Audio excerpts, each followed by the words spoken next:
You can't deprive them their basic human rights, which is heat and cool. It's dangerous. Today was the first time we got above freezing in 6 days in the Treasure Valley, and for at least 3 of those days, some inmates at the Idaho State Correctional Center in Kuna were fighting what they call frigid temperatures.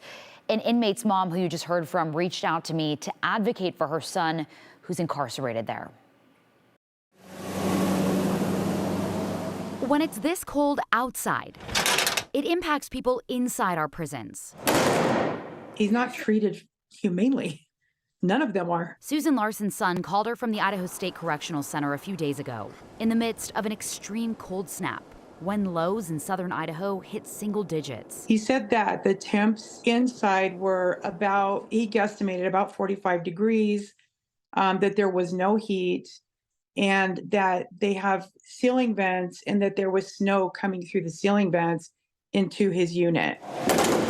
Larson came to us because her son didn't feel heard. I do my very best to make sure that he's treated like a person, not a number, not an animal, but a person. He feels cold and 40 degrees would be extreme. I wouldn't house somebody in a unit that was 40 degrees. That wouldn't be acceptable. Acceptable inside the prison is between 65 degrees in the winter and 85 in the summer. Beyond that, ISCC's warden says they called maintenance crews, which he says they did this time. Anytime we get a significant drop in temperature, it puts a strain on our system. It's a large facility. It has 130 plus HVAC units on the roof. And so, you're going to have some issues. Warden Randy Valley says snow wasn't coming through the vents and the heaters were on, but they weren't working, quote, optimally.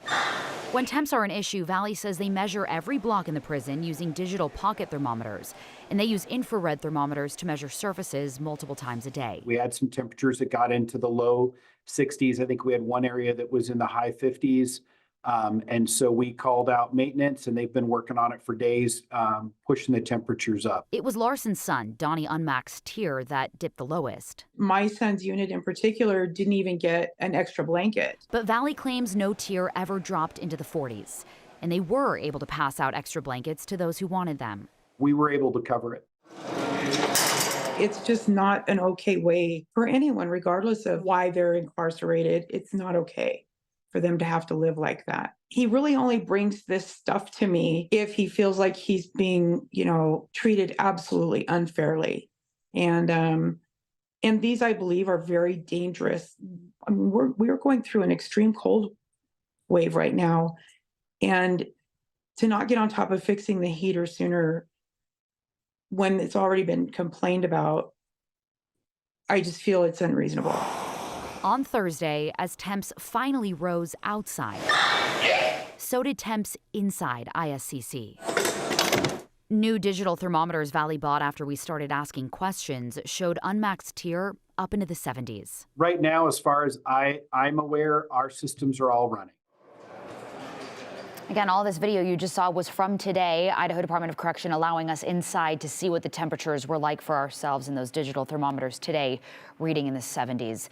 While Valley says he hasn't heard about snow coming through the vents, the roof is leaking, which will pose more problems as the snow melts, and they plan to get a new roof and HVAC units this summer. But Brian, until then, he says what they do, if there's an area with a leak, they move residents out of that area, kind of push that bed aside for now and move them to a different bed. Okay, well, leaking, especially from snow on rooftops, is going to be a concern over the next couple of days. Yeah, absolutely. And like I said, he denies that there was snow coming through the vents, but it's really difficult when we're not there, to see it for ourselves. It's sort of a he said, she said at this point. Yeah. All right. Well, thanks, Morgan. Okay, so